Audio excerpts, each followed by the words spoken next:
and other comrades. In relation to commune or nothing, we would like to share to you our experience in the Philippines. We remain in a neo-colonial situation and remains a poor country, exploited by its local oligarch, capitalists, and foreign interests.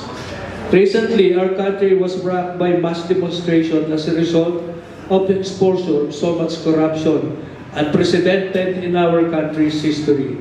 But what is amazing that most now is many progressive forces are very much different from its usual stance abrupt expulsion of the president, and what is very alarming that it want to limit the narrative. What is alarming now is that those we called before progressive forces are just want to limit the narrative in just exposing corruption in our country. What importance of commune in Valenzuela that it has made an example.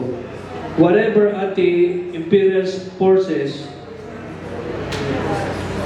are deeply rooted and organized in all places in the society, simple anti-corruption campaign can be expanded, where the narrative local capitalists can be prevented of giving misguided hopes to the masses.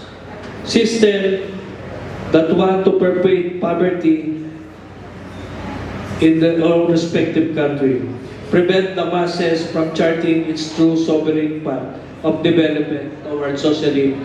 So what is clear to us is that all progressive forces must unite against imperialism now more than ever. Thank you.